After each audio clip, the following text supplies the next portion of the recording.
Hello student, this is math man. बच्चों, आज हम पढ़ेंगे थ्योरम 6 to 10। ठीक है, मतलब थ्योरम नंबर 7, थ्योरम नंबर 8, 9 और 10। ठीक है, हमने जो पहले 6 थ्योरम है वो इस टॉपिक में कवर कर लिए। ठीक है, तो 6 के बाद जो भी थ्योरम है 7, 8, 9, 10, ये सारे थ्योरम हम इस वीडियो लेक्चर में कवर करेंगे। ठीक है, तो स्टार्ट करते हैं। Theorem number 7।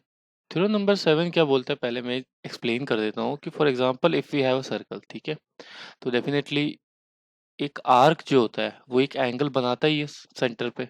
सेंटर पे डेफिनेटली उसके पास एक एंगल होगा ही। ठीक है, ये एंगल सपोज कर लेते हैं, ये एंगल अगर 2x है। ठीक है, तो अगर ये एंगल 2x है और अगर इस आर्क ने कोई एंगल बनाया है सर्कल पे, ठीक है, कुछ इस तरीके से। ठीक है, तो ये एंगल अगर 2x है तो ये एंगल हो जाएगा x। इसका मतलब क्या है, इसको हम पढ़ेंगे कि किस तरीके से है। पहले इसका स्टेटमेंट लिख लेते हैं कि the angle subtended by arc at the center, ठीक है, at the center will be twice to the angle formed by the same arc, by the same arc on the circle। समझ में आ गया कि सर्कल पे जो एंगल बन रहा है उसका ये वाला एंगल ऑलवेज क्या होगा, दुगना होगा। सेंटर वाला एंगल जो होता है वो ऑलवेज क्या होता है, उसका डबल होता है। अब ये कैसे होता है तो देख लेते हैं। ठीक है, देखो एक सर्कल बनाया मैंने। ठीक है, ध्यान से देख लेना। ठीक है, यहाँ पे मैंने बना दिया ये आर्क, और इस आर्क ने कोई एंगल बनाया कुछ इस तरीके से। ठीक है, तो ये हो गया ए, ये हो गया बी, ये हो गया सी। ठीक है, और इसको ये हो गया सेंटर ओ। ठीक है, यहाँ से ओ पास कर रहा है, एक लाइन पास करा दी हमने जो ए से ओ पास करेगा। ठीक है, तो यहाँ पे अगर मैं देखूं तो जो ओ ए है वो इक्वल टू ओ बी है। ठीक है, और एक और चीज, जो ओ ए है वो इक्वल टू ओ सी भी है। ठीक है, तो अगर मैं ट्राइंगल ओ बी ए की बात करूं, अगर सही बात है, तो ये एंगल और ये एंगल इक्वल होगा। क्यों? Because O A equal to O B है, तो ये बेसिकली आइसोसेलेस ट्राइंगल हो गया। सही बात है, तो ये एंगल अगर सपोज कर लो कि अगर एक्स है, ठीक है, तो ये वाला एंगल भी क्या होगा, एक्स होगा। सिमिलरली ये वाला एंगल अगर y है तो ये भी क्या होगा, y। क्यों? बिकॉज जो ट्राइंगल ओ सी ए है वो भी आइसोसेलेस है, ये भी क्या है, आइसोसेलेस है। ठीक है, कैसे? Because O A equal to O C भी तो है। समझ में आ गया इतना, है ना। अब अगर मैं देखूं ये वाला एंगल, ध्यान से समझना इसको, है ना, ये जो है वो इस ट्राइंगल का एक्सटीरियर एंगल है। इस ट्रायंगल का क्या है, एक्सटीरियर एंगल। और हमको पता है एक्सटीरियर एंगल जो होता है वो सम ऑफ इंटीरियर अपोजिट एंगल होता है। मतलब ये एंगल जो हो जाएगा वो क्या होगा, 2x होगा। सम ऑफ इंटीरियर अपोजिट एंगल, तो x प्लस एक्स 2x हो जाएगा। सही बात है। सिमिलरली ये वाला जो एंगल होगा वो हो जाएगा 2y। समझ में आया? अब यहाँ पे अगर मैं नोटिस करूं, जो एंगल बी ओ सी है वो क्या है, 2x प्लस 2y है, तो इसको मैं लिख सकता हूँ twice of x plus y. समझ में आया? और अगर मैं देखूं एंगल बी ए सी की बात करूं, ये वाला एंगल है ना, तो ये वाला एंगल क्या आ रहा है, ये वाला है x प्लस वाई। तो इस x प्लस वाई की जगह पे मैं क्या लिख सकता हूँ, 2 times of angle B A C. बस यही तो प्रूव करना था, angle B O C is equal to twice of angle B A C. तो जो सेंटर पे एंगल है वो ऑलवेज दुगना होगा जो एंगल सर्कल पे बनेगा। समझ में आ गया? ठीक है, जैसे कि एग्जांपल ले लेते हैं कि एक सर्कल है ना, यहाँ पे एंगल सपोज कर लो अगर ये 60 है। ठीक है, तो यहाँ पे एंगल कितना होगा, उसका हाफ 30, बिकॉज ये वाला डबल होता है इससे, है ना। एक और एग्जांपल लेते हैं। ठीक है, कुछ इस तरीके से मान लो ये सेंटर है ना, ये वाला एंगल सपोज कर लो 50 है, तो अगर ये 50 है तो ये डबल होगा, ये 100 होगा। समझ में आ गया? ठीक है, तो थ्योरम नंबर 8 देखते हैं अब। Theorem number 8। थ्योरम नंबर 8 क्या बोलता है वो भी समझ लो पहले, उसके बाद स्टेटमेंट लिख लेते हैं कि एक सर्कल है, तो ये एक कोई आर्क होगा। ठीक है, वो आर्क सर्कल पे एंगल बनाता होगा इस तरीके से। ठीक है, लेकिन ऐसे भी बना सकता है एंगल। सही बात है। और एक और तरीके से एंगल बना सकता है, मतलब बहुत तरीके से एंगल बना सकता है। ऐसे भी एंगल बना सकता है, ऐसे भी एंगल बना सकता है, ऐसे भी एंगल बना सकता है। लेकिन जो आर्क है, अगर एक सिंगल आर्क कितने भी एंगल बनाए वो सारे एंगल आपस में इक्वल होंगे। मतलब ये एंगल, ये एंगल, ये एंगल, ये और ये सारे एंगल आपस में इक्वल होंगे, ठीक है। अब ये कैसे होगा वो मैं प्रूव करके दिखाता हूँ, बट पहले तो हम लिख लेते हैं statement. The angles formed by arc on the center will be always equal, ठीक है। Angle form by the centre is always equal, कैसे, ये प्रूव करते हैं। तो हमने ये सर्कल बना लिया, ठीक है। अच्छा, हमने ये सेलेक्ट कर लिया आर्क, और ये एंगल बना लिया यहाँ पे, ठीक है।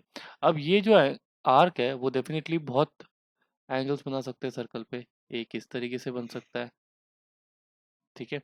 एक इस तरीके से बन सकता है, ठीक है, और एक इस तरीके से बन सकता है। लेकिन यहाँ पे ध्यान देने वाली बात है कि अगर ये सेंटर एंगल जो है, अगर सपोज कर लो वो एंगल 2x है, तो ये वाला एंगल कितना होगा, x होगा। अभी अभी थ्योरम हमने देखा, ठीक है।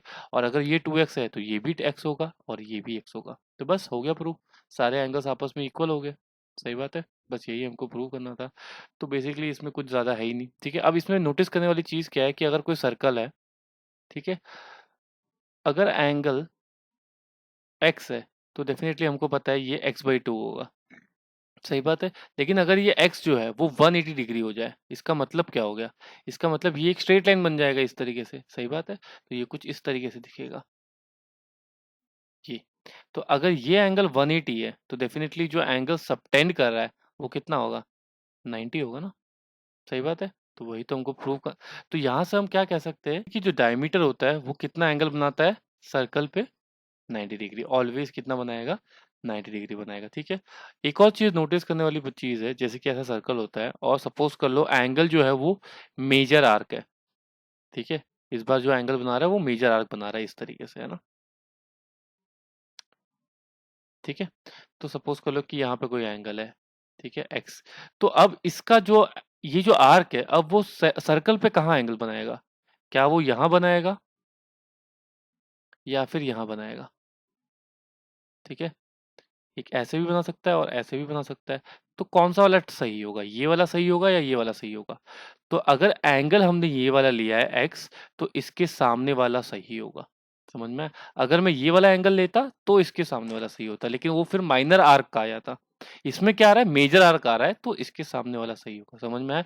जैसे कि अगर सपोज कर लो कि ये एंगल है, मान लो 240, ठीक है, ये मान लो 240 है, ठीक है।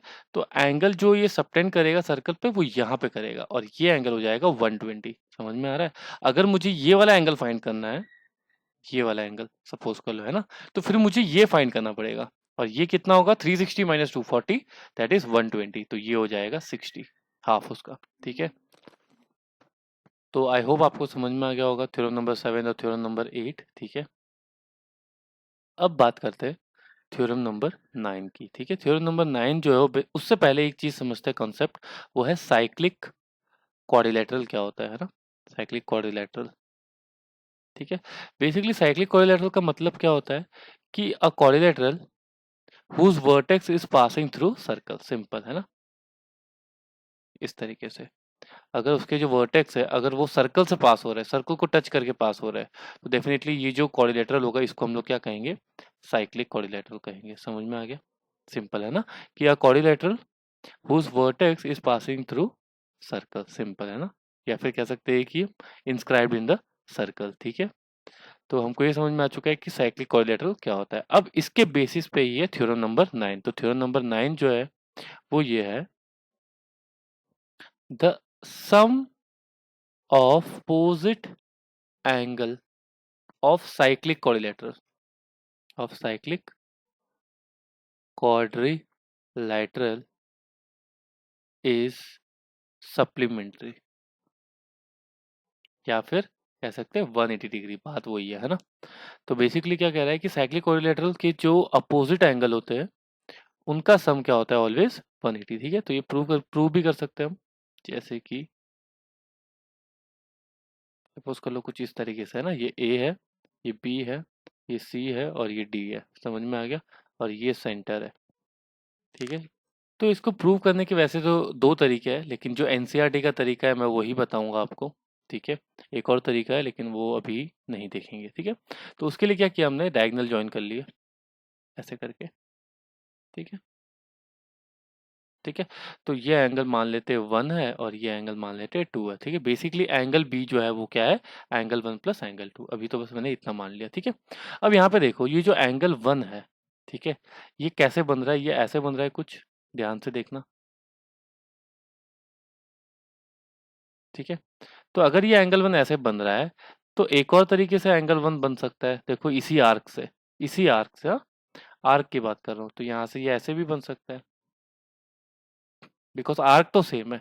तो अगर ये एंगल 1 होगा तो ये भी एंगल 1 होगा। क्यों? बिकॉज जो आर्क है, इस आर्क ने दो एंगल बनाए हुए सर्कल पे, वो दोनों एंगल आपस में इक्वल इक्वल होगा। हमने देखा थ्योरम नंबर 8 में कि angle subtended by the arc are always equal. ठीक है, तो ये 1 है तो ये 1 होगा। अब ये एंगल 2 जो है ये कैसे बन रहा है, ये ऐसे बन रहा है, देखो यहाँ पे, सही बात है। तो अगर ये एंगल 2 है तो ये भी एंगल क्या होगा, 2 होगा।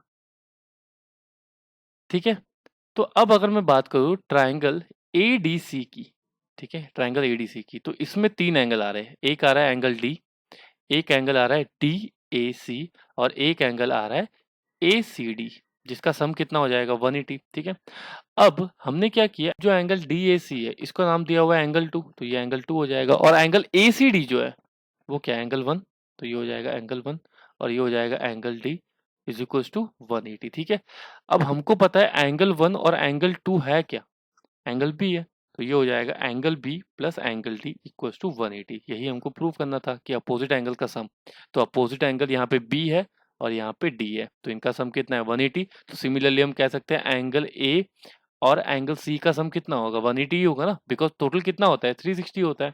उसमें से दो एंगल का सम जो है वो तो ऑलरेडी हमको पता है 180 है, तो इन दोनों का सम कितना होगा, 180 ही होगा बचा हुआ भी।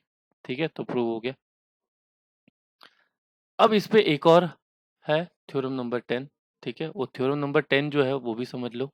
The exterior, the exterior angle of a cyclic quadrilateral, of a cyclic quadrilateral is always equal to interior opposite angle, interior opposite angle. अब इसका मतलब क्या है देख लेते हैं, है ना। जैसे कि एक सर्कल बनाया, ठीक है, कुछ इस तरीके से।